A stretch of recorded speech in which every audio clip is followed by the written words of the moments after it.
What's up, guys? So today I have brought back a producer that I interviewed actually probably 4 or 5, maybe 6 months ago now. This is John Cedros with you guys here, and John came back to me with some good news and some bad news, actually. So some of the good news is he's actually seeing a lot of growth with his music licensing career. He's actually seen some new placements, and he's growing his relationship with the libraries that he got secured. He was the producer that actually got 2 offers within 48 hours of submitting, and he had used my music library directory and my submission templates to do that. So I love getting those success stories. It's always very encouraging for me. And I know for you guys watching, you guys, hopefully that encourages you guys to know that average Joes like John and I can be players in this business, and you can as well. But John also recently had faced some pretty heavy rejection from one of his libraries, from a track or a couple of tracks he'd been working on. And he reached out to me and wanted to know, how do you get through that kind of a thing? So I have a lot of strategies. I have a lot of ways that I have personally gone through those kind of situations. I know they're tough, and I know that all of you guys have gone through those. I certainly have, and still do occasionally to this day. So it's just a part of life. It's a part of being in this business, and it's also part of being a professional. Amateurs don't deal with rejection. They just quit, right? Amateurs are the ones, if they get rejected, they kind of just go, well, I don't want to do this anymore. It's not fun anymore. Professionals are the ones that have to figure out a way to just mentally push themselves through those moments of doubt and those dark, hard rejections that you get in this business, even when it comes from people that you admire and respect and actually look up to or are working and partnered with, as this actually happened with John. So first of all, John, welcome back, man. And what's been going on in your career in the last couple of months? Hi there, how's it going? Good things, man. I got several placements. I work with 2 libraries. One is an exclusive library, and the other one is non-exclusive. And I've been seeing pretty good results on both of them. Just taking up, watch a lot of your videos. Anytime I have a question, there's always a video to go to, it seems like, that you have covered.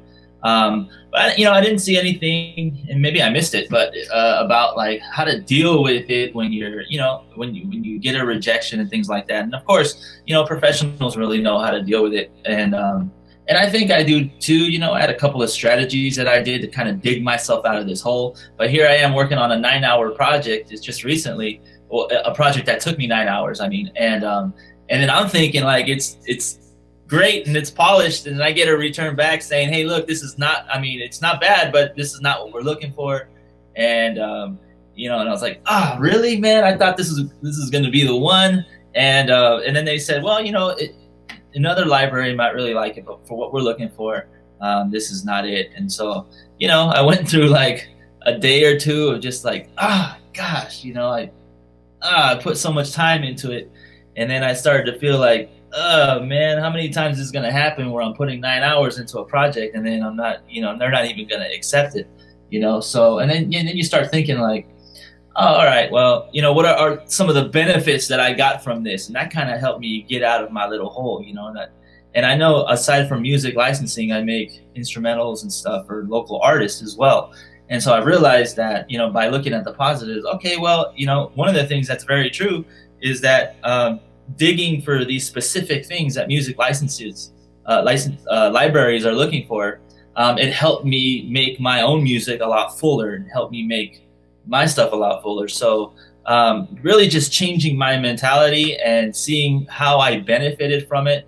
And then also just kind of factoring in the equation that some of these things are going to happen sometimes. I've been a little bit spoiled because pretty much every submission was accepted, and so so just like, digging your way out for me was a 2-day process. And I didn't think it was going to take me that long, but this one really stung a little bit. And so, there were certain techniques that I used to kind of get myself out. Yeah, man, and we've all gone through that. It's interesting that you kind of went through the opposite version of it, where you had a lot of success early on and didn't hit some of those rejections until actually later on in your career. Most producers face only rejection for the first couple of months, right? That's all they're getting is no, no, no, ignored, whatever. And then as the time goes on, then they start to get those acceptance letters. And you still obviously still face them from time to time. Sure. And I know probably one of the thoughts going through your mind, and it always goes through my mind, I think it goes through all of our minds immediately, is maybe I'm probably not good enough for this business. Like that's the first thought that I get as soon as somebody says, not really interested in that. even though they're only just talking about one track that you've produced one time in your entire career, this little voice gets in your head and it kind of makes you think, well, maybe I just don't have what it takes. And that is definitely one of those nagging, self-doubting voices that can absolutely eat away at your confidence over the years if you fuel it and you allow it to kind of sit there and keep talking to you and keep giving that thought to your head. And my best advice for how to defend against that sort of talk is, first of all, understand that rejection is a part of everybody's career. And I don't care if you are the dopest, craziest, most awesome producer on planet Earth and you make the most licensable music, you will have something rejected at some point in your career. So there is no immunity against that happening in your career. So first and foremost, if you haven't faced that rejection yet, just understand it's coming and there will be a day when it hits you. So just sort of be mentally prepared for it. And I know obviously, John, you know that kind of stuff is possible, but even when it comes, it still stings, it still knocks you down a little bit, takes the wind out of your sails just a bit. But first of all, know that you are certainly not alone in that feeling and that rejection. Know that I've felt that, and I went through that feeling of rejection and self-doubt, and is this gonna work? And maybe I just made a mistake even getting into this business, and maybe I got ahead of myself. All of those are normal, very normal and common thoughts and doubts that we all have as producers. So you're not like by yourself in that doubt and in that frustration. So first of all, hopefully that can help a little bit.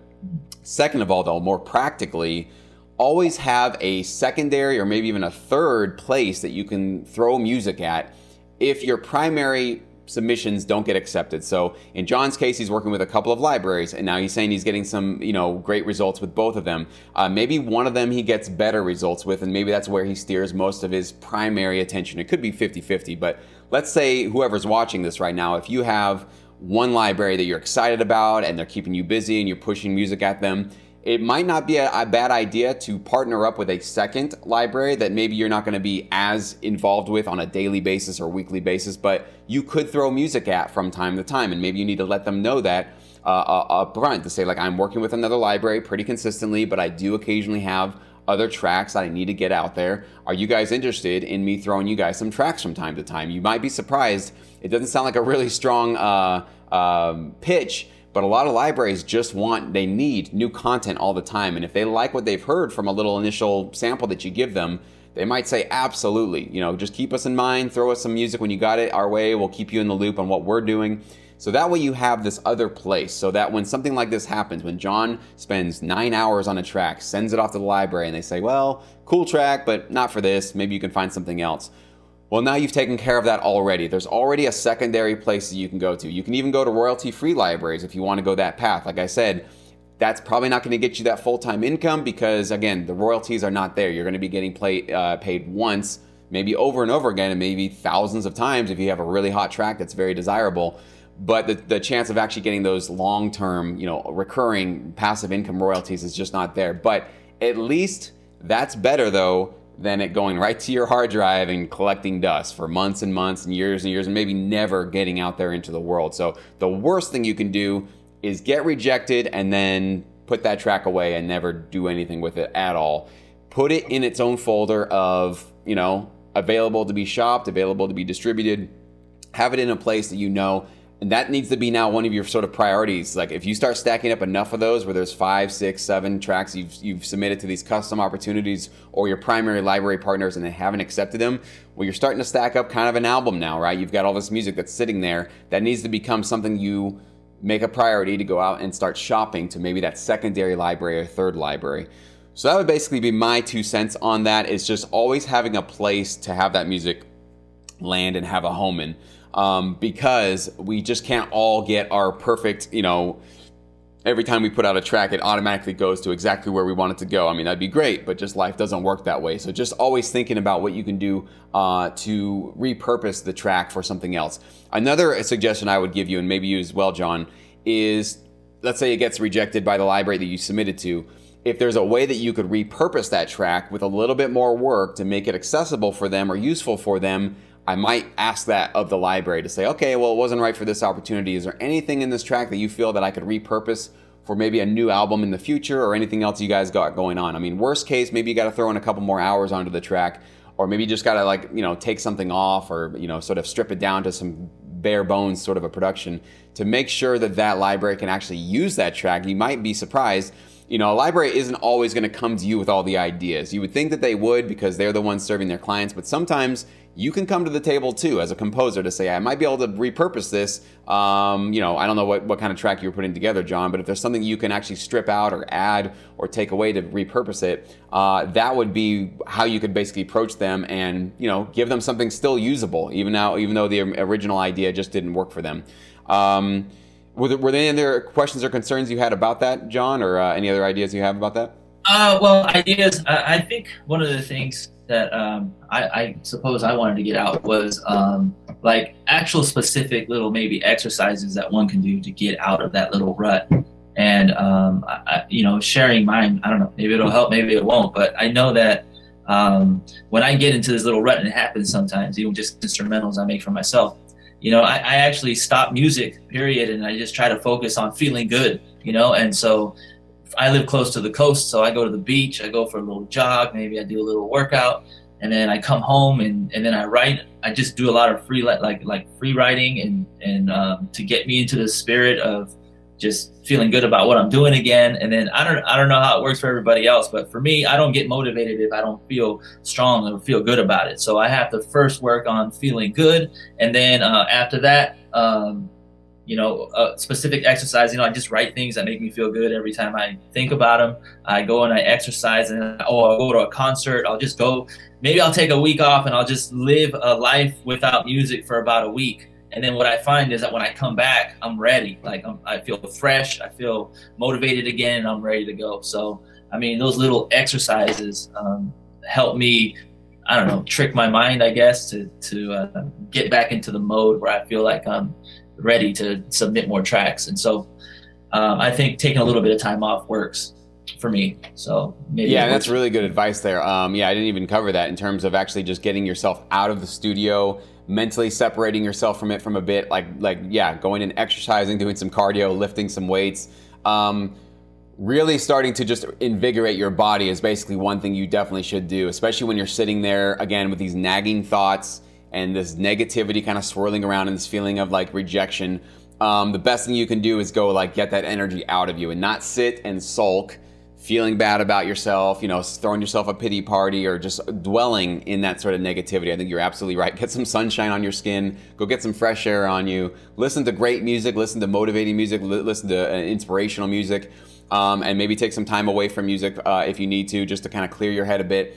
And I love that advice you give, which is just basically get back into the studio and kind of re-fall in love with making music. That is a big emotional part of it, that you have to love what you're doing. Like you have to absolutely think, you know, and we all have this, which is great. We do all think that our beats are the best, like our tracks are the best out there. And you have to have that point of view and that mindset to be successful. You actually have to completely get high on your own supply, so to speak, right? So something like this, getting rejected, can kind of, you know, punch you a little bit and make you think, what am I doing here? Am I even like, I'm wasting my time and this is not even worth it.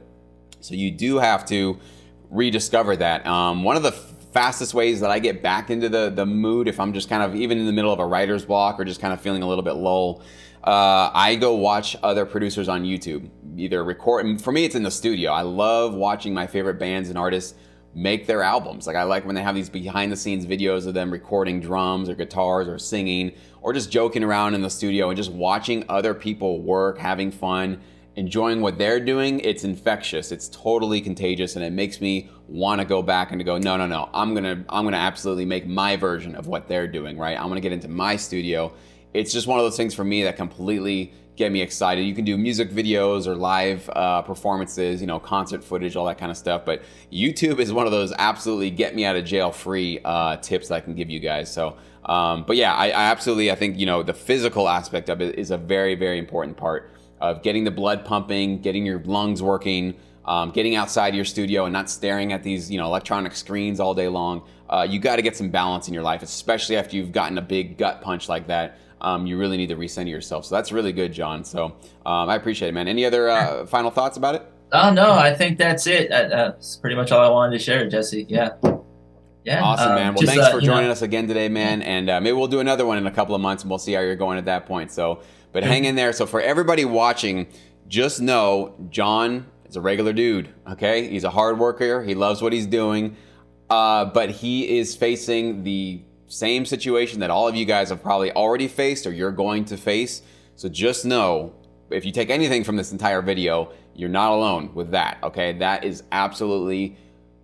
It's like a mandatory thing you're going to have to go through in this business. And one of the main reasons why I started my channel and why I'm talking to you guys with these videos is because I want to be an encouraging voice for you to say, I've been there. Other people that do this full-time have been there, but we've gone through it. You can get through it. You can absolutely get through these moments of doubt, but you have to get through those moments of doubt if you want to make this your full-time job, okay? So these are the sort of trying, testing moments of where you can go with your career, whether or not you're going to take your ball and run home, decide not to do this anymore, or you're going to be the sort of superhero of your own life. This is kind of this is tying actually all into that video I did just the other week about changing your script, that when you get these moments of doubt and this intense feeling of, you know, a negativity and hesitation and not sure if this is going to be something that'll work out for you in the long run, this is that moment in the story of your life, a story of your music licensing career, where you get to either be the hero and push through it, or let that defeat you and, you know, put you on the couch watching Netflix, right? You know the path that you should take, you know the right choice to make, so you guys should just make the right choice, okay? And decide, it is a choice to be a professional. Professionals push through this stuff. Amateurs don't. Amateurs just go do something else that's a lot easier. Professionals know that this is hard work and you gotta push through it, so make the right choice, absolutely.